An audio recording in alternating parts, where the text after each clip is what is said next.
नमस्कार, life yourself के अंदर आप सबका स्वागत है। तो आज हम जो टेंस पढ़ने जा रहे हैं, वो है प्रेज़ेंट परफेक्ट टेंस। तो आज हम प्रेज़ेंट परफेक्ट के टेंस के बारे में बात करेंगे। तो चार्ट आपकी स्क्रीन पे आ चुका है, आप इसे देख रहे होंगे और आपको प्रेज़ेंट परफेक्ट टेंस का जो एक फॉर्मेशन है, एक जो स्ट्रक्चर है, वो आपको नज़र आ रहा होगा। प्रेज़ेंट परफेक्ट टेंस के अंदर सब्जेक्ट होता है, उसके साथ हैज़ या हैव लगाया जाता है सब्जेक्ट के हिसाब से, इन दोनों में से कोई एक, plus third form of the verb हम लगाते हैं और उसके साथ होता है ऑब्जेक्ट। ठीक है जी, ये एक फॉर्मेशन है। एग्जाम्पल आपको दिख रही होगी, आप देख पा रहे होंगे। चलिए, पहले हम बात कर लेते हैं कि जो परफेक्ट है इसका मतलब क्या है। देखिए, ये परफेक्ट का मतलब हम आम जिंदगी के अंदर समझते हैं। अगर मैं किसी लेमैन से पूछूं कि परफेक्ट क्या होता है, तो वो कहेगा वो चीज़ जिसमें कोई फ्लॉ नहीं है, जिसमें कोई त्रुटि नहीं है, उसे हम परफेक्ट कहते हैं। जो सही है बिल्कुल, बिना किसी त्रुटि के। तो ये एक आम मीनिंग है इस परफेक्ट वर्ड का, जो सब लोग जानते हैं, जिसे समझते हैं। लेकिन अगर मैं गलत नहीं हूँ तो ये एक परफेक्ट जो यहाँ पे शब्द आप देख रहे हैं, ये इटालियन वर्ड है या फिर इटालियन है या फिर ये लैटिन है, किसी एक में से एक वर्ड है जिसका मतलब होता है कंप्लीट। परफेक्ट का मतलब होता है कंप्लीट। जो चीज़ पूरी हो जाए, कंप्लीट हो जाए, उसे हम परफेक्ट कहते हैं इस कॉन्टेक्स्ट के अंदर। इसीलिए इसका नाम प्रेजेंट परफेक्ट लिखा है। यानी कि कोई एक्शन जो कंप्लीट हो जाए। अगर कोई एक्शन कंप्लीट हो गया है, तो उसे पास्ट में होना चाहिए। क्योंकि अगर एक्शन कोई कंप्लीट हो चुका है, कोई एक्टिविटी, कोई इवेंट अगर आप कंप्लीट कर चुके हो, तो वो तो बात पास्ट की हो गई। तो वो प्रेजेंट कैसे हुआ? तो एक्चुअली जो प्रेजेंट परफेक्ट टेंस है, ये एक मिक्सचर है ना? अ, आपके सामने लिखा भी आ रहा है कि this tense is a mixture of present and past. ये जो टेंस है, ये मिक्सचर है प्रेजेंट और पास्ट का। At the time of speaking the action already complete in past. जब हम बात कर रहे हैं, एक्शन ऑलरेडी कंप्लीट हो चुका होता है पास्ट के अंदर। ठीक है जी? तो it is always implies a strong connection with the present। जो एक्शन पास्ट में हुआ ना, उसका स्ट्रॉन्ग कनेक्शन होता है प्रेजेंट के साथ। Generally the following adverbs and conjunctions are used to express the preceding action, for example ever, never, just, recently, already, yet, till, so far, of late, lately, before, by the time, after, etc। तो ये जो कुछ adverbs हैं या conjunction है, इस ये इनसे हमें पता चल जाता है कि हमने सेंटेंस को प्रेजेंट परफेक्ट के अंदर लिखना है। चलिए, इसे 2 मिनट हम जरा साइड पे रखते हैं। इसके बारे में हम आपसे बाद में बात करेंगे। तो पहले हम मुद्दे की बातें कर लेते हैं। तो मैंने आपसे आपसे कहा कि अगर कोई चीज़ परफेक्ट है, यानी कंप्लीट हो चुकी है, वो तो पास्ट की होगी। तो उसे प्रेजेंट में लाने का क्या मतलब? अगर आप अपनी लैंग्वेज पे ध्यान दें, हम जो बातें करते हैं, तो हम सारी बातें पास्ट में नहीं ले जाते। ठीक है जी? अगर आपने ये कहना हो कि मैंने अपना काम कर लिया है, यानी आप कह रहे हैं मैंने अपना काम कर लिया है। ठीक है जी? आप उसे पास्ट में नहीं लेके गए। काम तो आपने कर लिया है, मतलब हो चुका है, काम एक्चुअल में खत्म हो चुका है, लेकिन आप उसे कहते हैं कि मैंने अपना काम कर लिया है। ठीक है? उसने मुझे बुक दे दी, दे दी है, देने का एक्शन हो चुका है। लेकिन हम उसे पास्ट में नहीं बोलते, हम उसे प्रेजेंट में रखते हैं, क्योंकि उसका हमारा एक्चुअली इस टेंस के अंदर होता ये क्या है कि जो फोकस होता है ना, वो एक्शन कंप्लीट होने का होता है। यानी कि जो एक्टिविटी हो चुकी है, हमने एक्टिविटी के ऊपर ज़्यादा फोकस है, टाइम के ऊपर नहीं। कब वो हुई है, इसका मतलब नहीं है। वो कंप्लीट हो गई है, वो काम खत्म हो चुका है, ये ज़रूरी है हमारे लिए। ठीक है ना? ऐसे सेंटेंसेस जहाँ पे हमारा ये पूरा फोकस होता है कि हमने काम के होने के ऊपर फोकस करना है, ना कि वो कब हुआ या किसने किया, इसके ऊपर हमारा फोकस नहीं होता। उन्हें हम परफेक्ट के अंदर लिखते हैं। ठीक है? जैसे मैं आपसे कहूँ, मैंने खेल लिया है। ठीक है जी? चलिए, हम कुछ सेंटेंसेस ही ले लेते हैं। पर सेंटेंसेस लेने से पहले मैंने आपसे कहा कि इसकी फॉर्मेशन ऐसी होती है कि सब्जेक्ट होता है, सब्जेक्ट यानी इसके बारे में बात चल रही है। इसके अंदर हैज़ हैव लगता है, हैज या हैव लगेगा दोनों में से एक सब्जेक्ट के हिसाब से plus third form of the verb, ठीक है। हेल्पिंग वर्ब हैज या have plus third form of the verb, तो ये एक से दो वर्ब आ गए हैं, तो ये फ्रेजल वर्ब हो गया। इसके बारे में मैंने फ्रेज के टॉपिक के वीडियो के अंदर, फ्रेज की वीडियो के अंदर सब कुछ बताया हुआ है, ठीक है जी। चलिए, तो subject has have plus third form of the verb plus object, ये इसकी फॉर्मेशन। अब ये जान लीजिए कि हैज कहाँ लगेगा और हैव कहाँ लगता है, ठीक है। तो he, she, it non living things के लिए हम यूज करते हैं और एनिमल्स के भी यूज करते हैं। अगर ये आ जाए या ही शी इट की जगह नाम आ जाए, किसी एनिमल का नाम आ जाए, ठीक है जी, किसी नॉन लिविंग थिंग्स का नाम आ जाए, तो हम उनके साथ हैज का प्रयोग करते हैं, ठीक है जी। और इनके अलावा अगर आई है, यू है, वी है, दे है, ठीक है जी, तो इनके साथ हम इस्तेमाल करते हैं हैव का। तो आपने अगर ये याद रख लिया कि ही, शी, इट, इसके साथ हम हैज का प्रयोग करते हैं, तो बाकी ऑटोमेटिक हम हैव का प्रयोग करते हैं।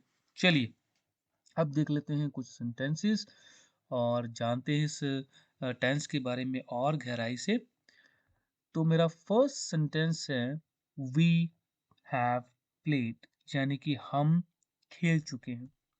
इस टेंस के अंदर आपको जो हिंदी में भाव मिलेगा ना, वो ये होगी कर चुका है या कर लिया है या दिया है, किया है, इस तरीके का भाव मिलेगा। याद रखिएगा कि हिंदी के अंदर मात्राओं की वजह से हम सेंटेंस को अलग अलग फॉर्म, अलग अलग तरीके के साथ, अलग अलग मेथड के साथ सेम बात को कह सकते हैं। इंग्लिश के अंदर मात्राएं नहीं होती, तो यही कारण है कि यहाँ पे जो सेंटेंसेस बनते हैं कई बार वो हिंदी के दो वाक्यों की एक ही सेंस देते हैं। अभी आपको समझ में आ जाएगा। वी हैव प्लेड, यानी हमने खेल लिया है, या फिर हम खेल चुके हैं, ये एक ही बात है। चाहे इसे कोई ऐसे पढ़ ले कि इसका मतलब है कि हम खेल चुके हैं, तो भी सही है। अगर कोई आपसे ये कह दे कि इसमें ये लिखा है हमने खेल लिया है, तो भी ये सही है। ये दोनों ही सेंस निकालता है इंग्लिश के अंदर, एक ही सेंटेंस, एक ही वाक्य, ठीक है। She has done her work, उसने अपना काम कर लिया है, या वो है अपना काम कर चुकी है, दोनों बातें एक ही हैं, ठीक है जी। I have eaten an apple, मैं एप्पल खा चुका हूँ, मैं सेब खा चुका हूँ, या फिर मैंने सेब खा लिया है, दोनों एक ही बात है। You have paid your fees, तुम अपनी फीस पे कर चुके हो, ठीक है, कर चुके हो या फिर तुमने अपनी फीस पे कर दी है, एक ही बात है। कर दी है, कर चुके हो, हा, हो प्रेजेंट का ही सेंस देते हैं, हालांकि एक्शन हो चुका है। अगर आप इस सेंटेंसेस को समझें कि आई हैव ईटन एप्पल, कि मैं एप्पल खा चुका हूँ, था नहीं, हूँ, प्रेजेंट में रख रहे हैं हम उसे, कि हम एक्शन के ऊपर ज्यादा फोकस है। या मैंने एप्पल खा लिया है, प्रेजेंट में रख रहे हैं, है, खा लिया था नहीं कह रहे हैं, ठीक है जी। तो एक्शन खाने का पहले हो चुका है, लेकिन हम उसे प्रेजेंट में रखते हैं, ठीक है जी, क्योंकि हमें ये बताना है कि एक्शन हो चुका है। She has done her work, जो मैंने अभी पहले आपसे बात की कि उसने अपना काम कर लिया है या कर चुकी है, काम हो गया है, लेकिन हम उसे प्रेजेंट में रख रहे हैं, कर लिया है या कर चुकी है क्या बात इसमें। तो आप ये समझ पा रहे होंगे कि किस तरीके से एक्शन तो पास्ट का है, लेकिन इसका कनेक्शन हम किस तरह से प्रेजेंट में, क्योंकि सब बातें हम पास्ट में नहीं बोलते, ठीक है ना। ऐसी बातों के लिए ये हैव का प्रयोग किया जाता है, इंग्लिश के अंदर हम हैव का यूज करते हैं जब हम उसे पास्ट में ना ले जा करके प्रेजेंट में ही रखते हैं, लेकिन एक्शन पास्ट में कंप्लीट हो चुका होता है। चलिए, अब कुछ नेगेटिव सेंटेंसेस के देख लेते हैं। वी हैव नॉट प्लेड, हमने नहीं खेला है, ठीक है जी। वी हैवंट प्ले, इसे शॉर्ट किया गया है, ठीक है, और डाल के, ये अपोस्ट्रॉफ कहते हैं इसे, जो ऊपर कॉमर्स आपको नजर आ रहा है, तो इसकी अपोस्ट्रॉफ की मैंने वीडियो भी बनाई हुई है, वहाँ पे मैंने डिटेल के अंदर से समझाया हुआ है। अगर आपने देखनी हो तो इस वीडियो को जरूर देखें, क्योंकि उसके अंदर पोजेशन का केस भी है, एक इट्स और इट्स का केस भी है, आप उसे जरूर देखिएगा। खैर, she has not done her work, उसने अपना काम नहीं किया है। ठीक है ना, वहां पे था कर लिया है, यहाँ पे किया, वहां पे लिया, यहाँ पे किया का भाव आ रहा है। ठीक है जी, उसने अपना काम नहीं किया है। She has not done her work. He she के साथ अब हैज देख रहे हैं, वी के साथ अब हैव देख रहे हैं, आई के साथ, यू के साथ अब हैव देख रहे हैं, और ही शी के साथ अब हैज का प्रयोग कर रहे हैं। ठीक है जी। She hasn't done her work, तो उसे शॉर्ट किया पॉज ऑफ लगा कर, बात वही है। ठीक है ना, वो हैज नॉट है, यहाँ पे हैजंट है, उसने अपना काम नहीं किया। अगर आपने एक इंटेरोगेटिव बनाना हो, प्रश्न वाक्य बनाना हो, तो आप हेल्पिंग वर्ब को बाहर निकाल लेते हैं, फर्स्ट में रख लेते हैं, और से लास्ट में लगाते हैं क्वेश्चन मार्क, जिससे क्वेश्चन बन जाता है। हैव वी प्लेड, क्या हम खेलें। ठीक है। Has she done her work, क्या उसने अपना काम कर लिया है। Have you paid your fees, क्या तुमने अपनी फीस पे कर दी है। ठीक है। चलिए, तो ये कुछ सेंटेंसेस थे जहां मैंने आपको नेगेटिव बता दिया, अफर्मेटिव बता दिया, इंटेरोगेटिव बता दिया, प्रश्नवाक्य बता दिए, उसका नकारात्मक भी बता दिया, और सकारात्मक भी मैंने आपको सेंटेंसेस बता दिए। तो यहाँ पर ये चीज़ खत्म होती है। अब हम बात करते हैं कि ये टेंस और कहाँ पर यूज होता है। ये टेंस आपके एक्सपीरियंस पर जब आप बताते हैं तो भी आप उसे प्रेजेंट परफेक्ट के अंदर ही बताते हैं। एक्सपीरियंस तो जो हुआ होगा तो पास्ट में ही हुआ होगा, वही एक्सपीरियंस हमने इकट्ठा किया। कोई एक्सपीरियंस आप बताते हैं तो उसे आप प्रेजेंट के अंदर ही बताते हैं। जैसे यहाँ पे I have been to London, been का मतलब मैं गया था, अब वापिस आ चुका हूँ। ठीक है ना, कि मैं लंदन गया। ठीक है ना, ये आपका एक्सपीरियंस है पास्ट में। जैसे आपने ये कहना हो कि I have met with Shahrukh Khan, तो ये आपकी एक पुरानी याद एक्सपीरियंस है कि आप शाहरुख खान से मिले थे ना, कितनी बड़ी हस्ती है। तो I have met with Shahrukh Khan, ठीक है, कि मैं शाहरुख खान से मिला। आप उसे पास्ट में नहीं लेके जाते हैं। ठीक है जी। जो कुछ चीज़ें रिसेंट में घटित हुई हों, ठीक है, आप उसे भी प्रेजेंट परफेक्ट के अंदर रखते हैं। जैसे मैंने कहा ना कि मैंने काम खत्म कर लिया, मतलब भी कुछ समय पहले ही एक्शन कंप्लीट हुआ है। ठीक है, उनको भी आप प्रेजेंट परफेक्ट के अंदर ही रखते हैं। चलिए, अब हम बात कर लेते हैं जो हमने छोड़ी थी। तो हम बात कर रहे थे कि ये कुछ जर्नली कंजंक्शंस हैं, कुछ एडवर्ब्स हैं जो आती हैं सेंटेंस के अंदर, तो तब हम इसे प्रेजेंट परफेक्ट के अंदर ही रखते हैं। जैसे I have never seen a lion, मैंने कभी नहीं लॉयन देखा। फिर नेवर, कभी भी लॉयन नहीं देखा। I have never seen a lion. I have just seen that film, मैंने अभी वो फिल्म देखी है। हमने कहा ना जो रिसेंट के अंदर हुआ हो। I have already eaten my breakfast, मैं अपना ब्रेकफास्ट खा चुका हूँ, मैं पहले ही अपना ब्रेकफास्ट खा चुका हूँ। ऑलरेडी इसके अंदर आया है। तो ऐसे वर्ड्स होते हैं जो हमें इंडिकेशन देते हैं कि ये चीज़ें परफेक्ट के अंदर ही हमें लिखनी है, प्रेजेंट परफेक्ट के अंदर ही लिखनी है। ठीक है।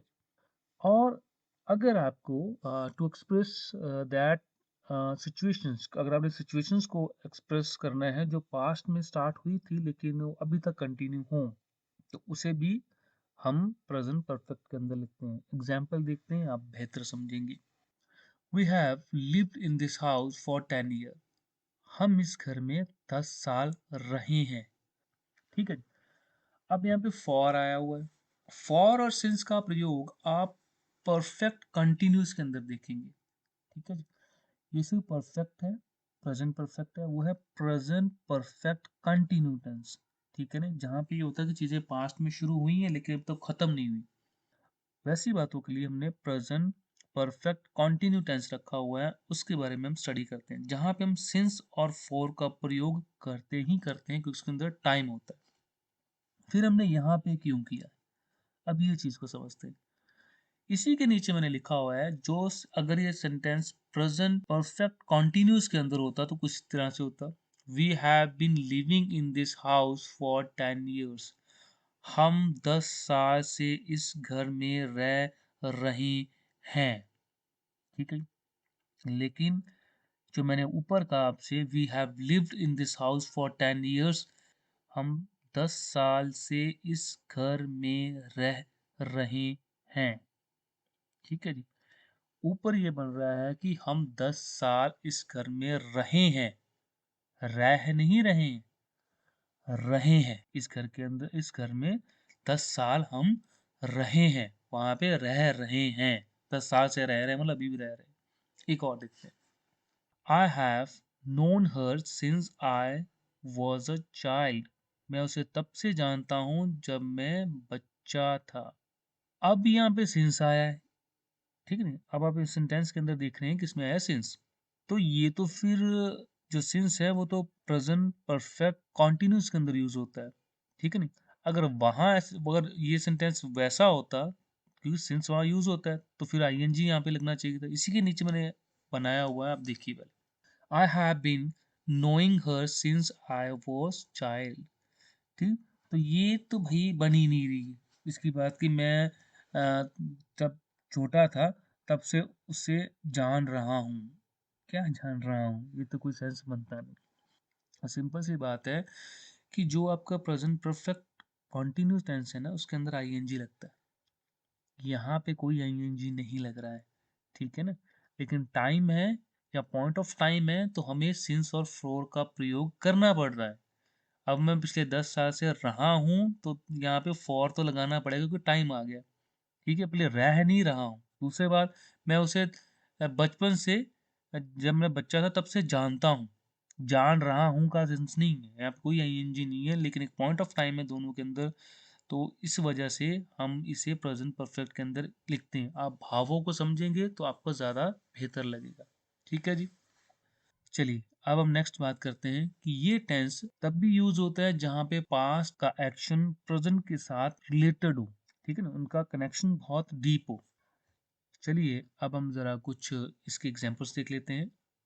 आई हैव लॉस्ट माई की, I can't open the door. मेरी कीज जो हैं, चाबियां खो गई हैं।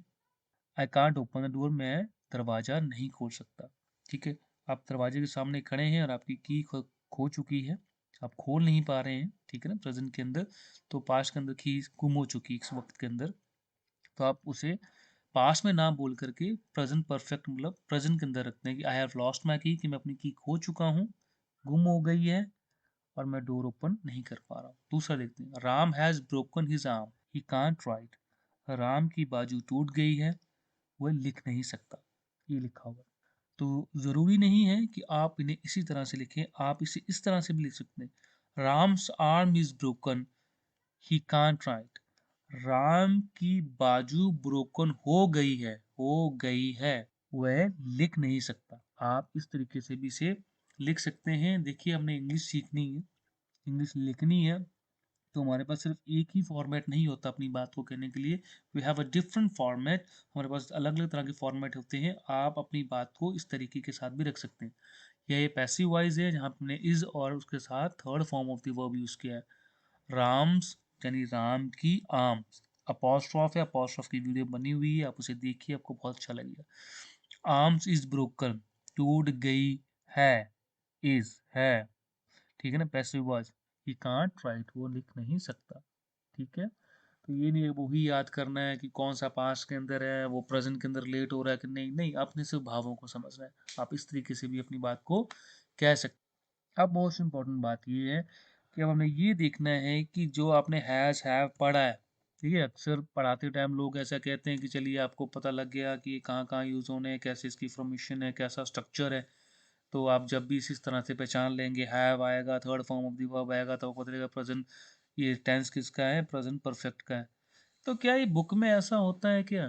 10% की ही पॉसिबिलिटी है कि आपको प्रेजेंट परफेक्ट के अंदर, बुक्स के अंदर, जो आपकी ज्योग्राफी, हिस्ट्री, फिजिक्स की बुक्स होती है ना, जो इंग्लिश के अंदर है, हो सकता है कि उसके अंदर 10% है कि ये जो आपका टेंस है वो यूज हुआ हो। उसके अंदर आपको हैज हैव बुक के अंदर मिलेगा, वो प्रेजेंट परफेक्ट का सेंटेंस हो, शायद ही ऐसा हो, ठीक है। अब बुक में कैसे होते हैं वो जरा वो देख लेते हैं। ज्योग्राफी की बुक है जी, जहाँ मैंने पढ़ी है और जहाँ पे मुझे लगा ये हैज़ हैव का इस्तेमाल हुआ है, इसे मैं उठा लेता हूँ, तो आपको दिखाने के लिए कि यहाँ पे कैसे यूज होता है। तो वैसे नहीं जैसे मैंने आपको पढ़ाया है। देखते हैं।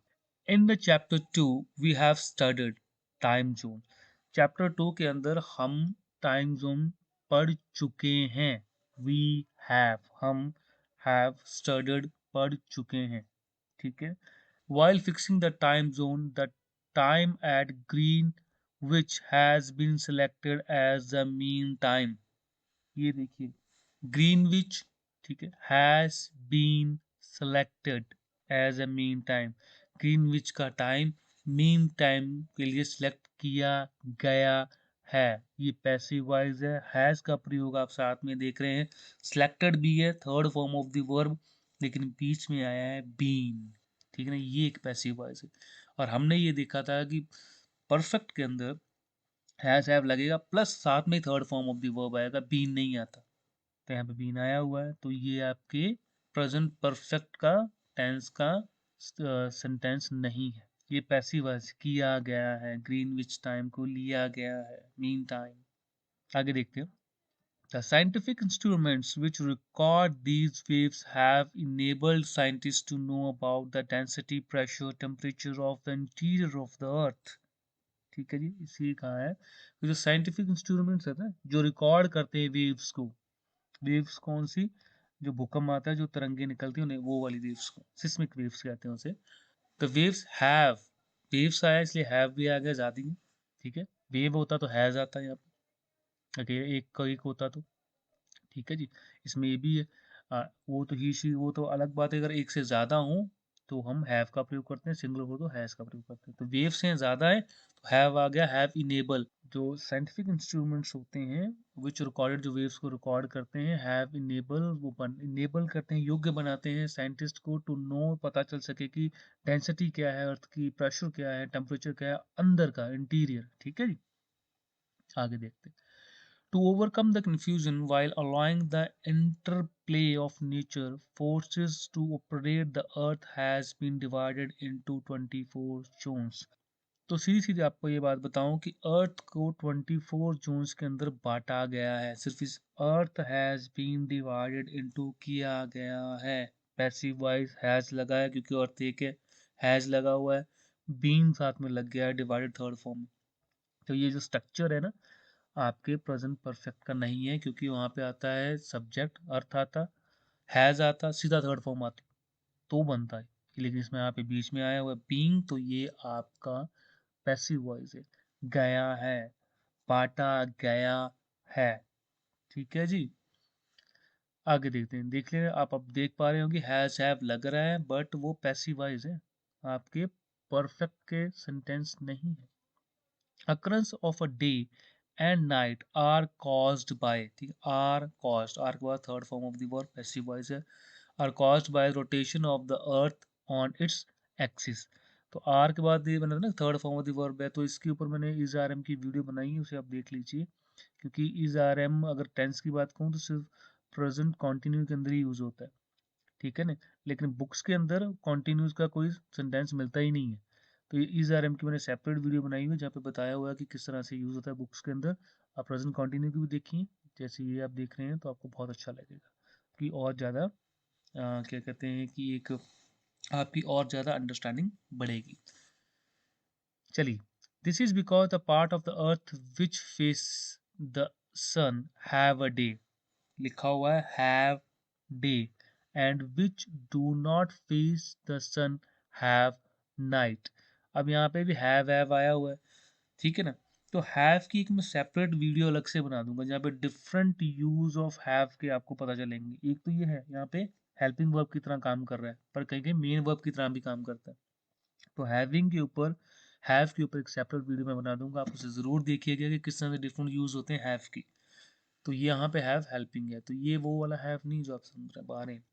तो this is because a part of the earth which face, जो फेस करता है अर्थ का वह पार्ट, वह भाग जहाँ पे सूरज फेस करता है, जहाँ पे सूरज पड़ता है वहाँ डे होता है। Which do not face the sun, जो हिस्सा सन को नहीं फेस करता वहाँ नाइट होती है, हैव अ नाइट। ठीक है ना, अगर आप यहाँ से हैव निकाल दें ना तो सन डे बन जाएगा और सन नाइट बन जाएगा। तो यहाँ पे हैव लगाना जरूरी है, इसके भाव को आपने समझना है। तो यहाँ पे ये हैव, ये वाला हैव नहीं है, ये अलग से हैव है, इसीलिए मैं कह रहा हूँ इसकी सेपरेट वीडियो में आपको बना दूंगा। बुक्स के अंदर कैसे यूज है हैज हैव, आपको ये दिखाने की कोशिश कर रहा हूँ मैं। आगे देखते हैं। Based on the chemical composition the earth interior is divided into 3 layers. तो ये बुक के अंदर था, ये लाइन थी कि based on the chemical composition की, केमिकल कंपोजिशन की बेस के ऊपर अर्थ का जो इंटीरियर है ना वो 3 कैटेगरी के अंदर बांटा है। इसे आप इस तरीके से भी लिख सकते हैं कि based on a chemical composition earth interior has been divided into 3 layers. इसमें क्या है, ये पैसिव है, हैज और बीन और डिवाइडेड, ये आपके प्रेजेंट परफेक्ट का नहीं है, ठीक है ना। तो यहाँ पे क्या बनेगा, अर्थ के केमिकल कंपोजिशन पे बेस करके अर्थ के इंटीरियर को 3 हिस्सों में बांटा गया है, वहाँ बांटा है, यहाँ पे बांटा गया है। इस तरीके से भी आप लिख सकते हैं। आगे देखते हैं। Compression caused folding of the rocks. Almost all the fold mountains range of the world have been formed this way. ये कह रहा है कि जो कंप्रेशन है ना, कंप्रेशन की वजह से जो रॉक से फोल्ड हो जाती है। ऑलमोस्ट जितने भी फोल्डिंग माउंटेन्स बने हुए हैं वो इसी के द्वारा बनाए गए हैं, ठीक है ना। अब यहाँ पे लिखा है हैव बीन फॉर्म्ड, रेंजेस है तो हैव आगे एक से ज्यादा है, बीन फॉर्म्ड पैसिव वॉइस है, हैव जरूर है, फॉर्म थर्ड फॉर्म बीच में बीइंग लगा हुआ, ये पैसिव वॉइस है, परफेक्ट के सेंटेंस नहीं है। ये बार बार इसलिए दिखा रहा हूँ आपको कि यहाँ देखिए हैज हैव बीन सब लगा हुआ, सॉरी हैज हैव लगा हुआ है, थर्ड फॉर्म भी है, लेकिन ये पैसिव है, आपके परफेक्ट के सेंटेंस नहीं है ये, ठीक है ना। तो कंफ्यूज मत होइए, बुक में कैसे होते हैं ये आपको दिखाना चाह रहा हूँ बस, ये हैज हैव यूज हुआ है लेकिन ये परफेक्ट के सेंटेंसेस नहीं है। अब ये क्या कर रहा है, ये क्या सेंस बनती है, ये कहता है कि माउंटेन्स रेंज है, वर्ल्ड में ऑलमोस्ट जितने माउंटेन रेंज बनी हुई है वो इसी वे यानी इसी मेथड के द्वारा बनी हुई है, ठीक। अब वो बनी हुई ऐसा ऐसे हैज बीन क्यों लगाया, क्योंकि ड्यूरेशन में आ रही है इसमें, बीइंग हैव बीन मतलब ड्यूरेशन को रिप्रेजेंट कर रहा है, ड्यूरेशन की वो काफी टाइम से माउंटेन रेंज बनी हुई, आज नहीं काफी पहले से अब तक बनी हुई। अगर आप इसे इस तरीके से भी लिख लेते ना, compression causes folding of the rock, almost all the fold mountain ranges of the world are formed this way, ऐसी इसी तरह से बनी है, are formed in this way, इस तरह से बनी है, ये भी सही है, ऊपर वाला भी सही है, लेकिन ऊपर वाला ज़्यादा इसलिए सही है क्योंकि उसका ड्यूरेशन को रिप्रेजेंट करता है, क्योंकि आज से नहीं बनी हुई, बहुत सालों से बनी हुई माउंटेन रेंजेस, ठीक है, श्रृंखला जिसे हम कहते हैं, जैसे हिमालय पर्वत नहीं है, माउंट एवरेस्ट उसके अंदर है, वो एक पूरी श्रृंखला है पहाड़ों की, ठीक है ना, तो उसे हिमालय रेंज कहते हैं, ठीक है जी। चलिए, तो नेक्स्ट वीडियो हम जानेंगे हैव के बारे में, डिफरेंट यूज ऑफ हैव किस तरह से यूज होता है। तो तब तक के लिए आपसे ही कहूँगा अपनी हेल्थ का ख्याल रखें, वृक्ष लगाएं, पर्यावरण बचाएं। धन्यवाद।